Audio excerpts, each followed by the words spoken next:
So I want to talk about the Cowboys. The old man actually did it. And by it, I mean he actually did something. Jera actually did something. He did it. He did it. He didn't just do something. He actually did something pretty aggressive. He actually did something pretty major. He actually did what he said that he would do. He was not just talking out his ass. Jera had said that he had some pretty substantive trades, quote unquote, that he had been working on before the draft. Well, here's something pretty substantive. George Pickens is a Cowboy. Pick is a Cowboy. And the cost was a third-round pick and a late-round pick swap, which, it seems like pretty good value. I'll tell you how I see it, actually.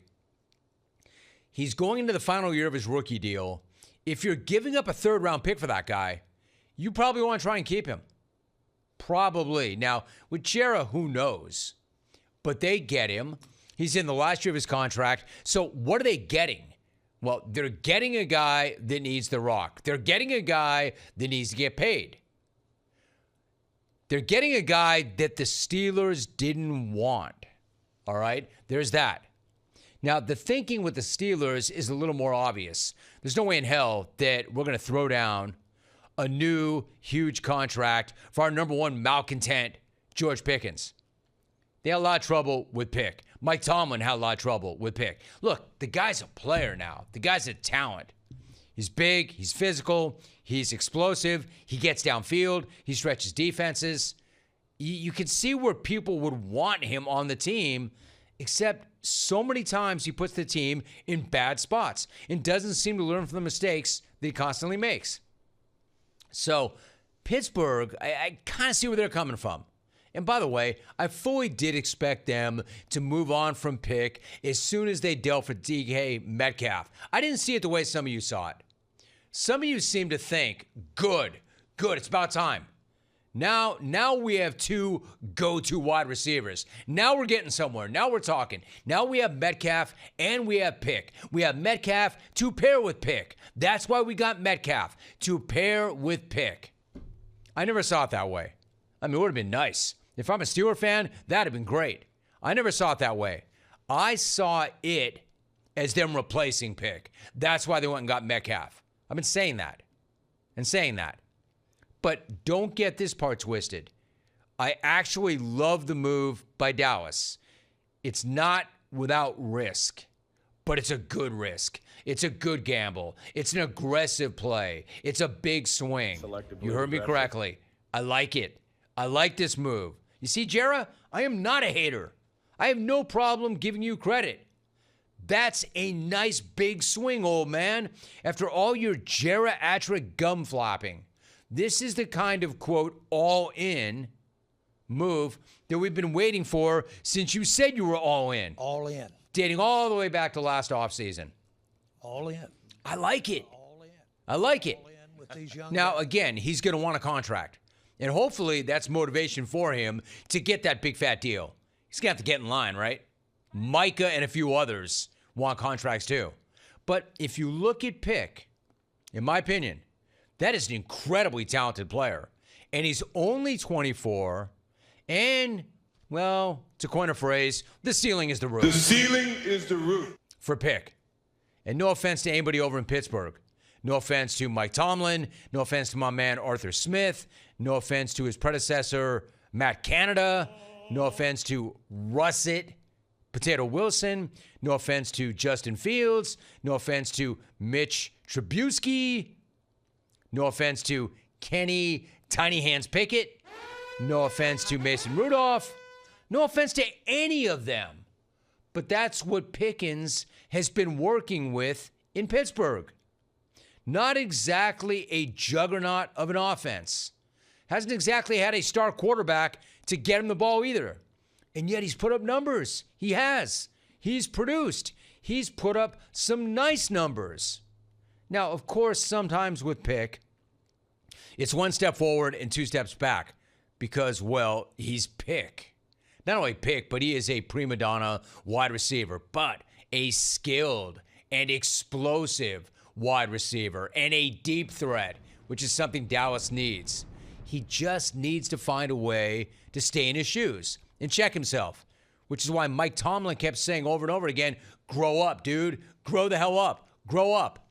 Before he finally gave the hell up on pick. And by the way, that's saying something too, because that's Mike Tomlin's strength.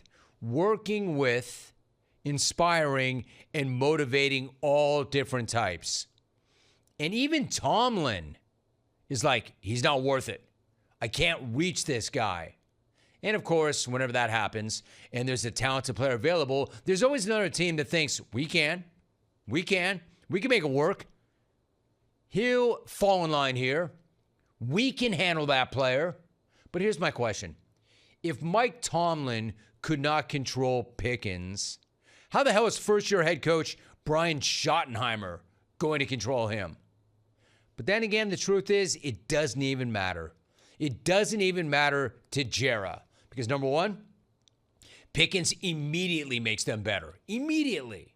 And number two, if he causes any drama at all, that's a huge win for Jera too, because drama is that old man's oxygen.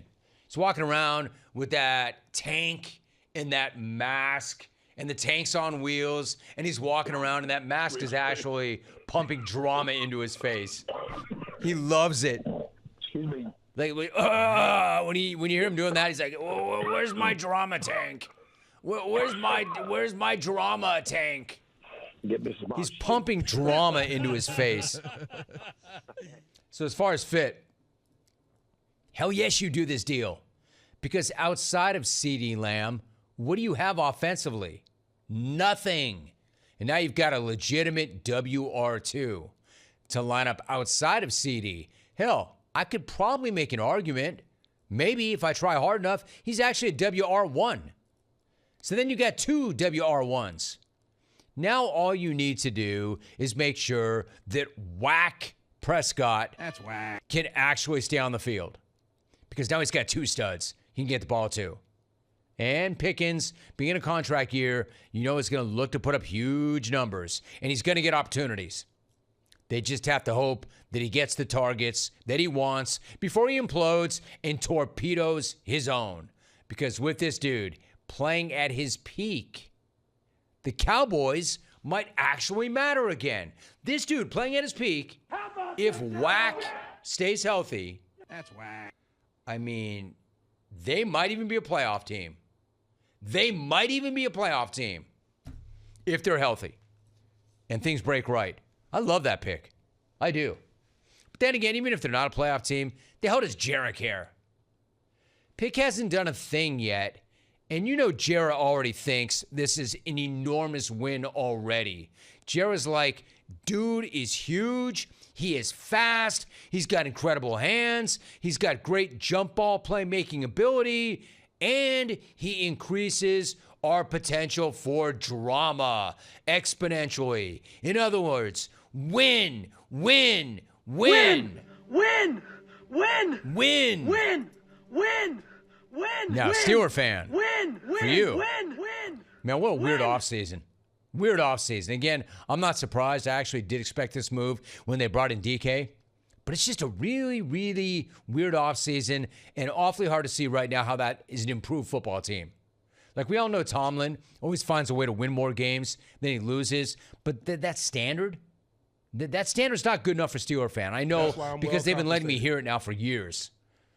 The Steeler fan standard is get to the playoffs and win. It's not enough to win more games than you lose to get to the playoffs and then lose every single year. They want to see a playoff win because they haven't seen that in almost a decade. If you're a Steeler fan right now and you're asking, how the hell are we going to get to the playoffs and win a game with this team? I know where you're coming from.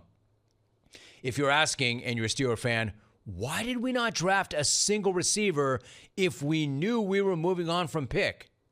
I understand that too. Even if Aaron Rodgers ultimately does decide to come in, does it really feel like they're significantly improved from that season-ending meltdown last year? Does this move impact Aaron's decision at all? Did Aaron think, hey man, one of the selling points is I've got 2 studs to get the ball to. Did Aaron assume that Metcalf would be there along with Pick? Or did Aaron ask when he was in the building, hey, listen, I know you're going to move Pick, right? Shoot me straight. I need to know. Or did the conversation not come up? I don't really know. Let me ask you this, Steeler fan. Wouldn't an experiment with a 41-year-old, soon-to-be 42-year-old quarterback make a lot more sense if you gave this guy every piece possible for him to succeed? And then you just got rid of one of those pieces. So now, is that going to impact whether or not Aaron plays? Or if Aaron wants to play, is he going to play because that's his best option? Yeah, but how good is the option? You lost a wide receiver. They don't have a great offensive line, and he hasn't told him yet. I will leave you with this thought, Steeler fan. Pittsburgh has never really lived to regret any of their playmaking diva wide receivers that they moved on from. Think about it. They seem to pick the right moment to dump their own problematic playmakers. That's one thing they do seem to be pretty good at. Not getting to the playoffs and winning anymore, but think about what they've done. Chase Claypool. Since he left Pittsburgh, he has not even looked like a pro football player, let alone a star. Gone. Deontay Johnson. Honestly, the same. We know they haven't missed Antonio Brown.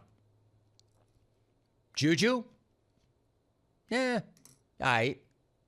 But they're not looking at any of these guys like, damn, that's the one who got away. Damn, we shouldn't have let Lynn Swann go in his prime. Or John Stallworth. Pick, on the other hand, is still young and talented and nowhere near the back end of his career. In fact, he hasn't even reached his potential yet. So we're going to find out exactly what the ceiling is maybe in Dallas, because he will get his targets, he will get his deep shots, he will get his opportunity, and he's in a contract year. So, Jera, you know what? I'm going to do something I don't do very often. Attaboy, Jera.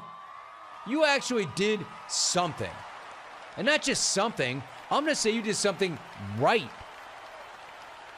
And that something is an idea that I don't actually hate. In fact, not only do I not hate that, Jera, I like that.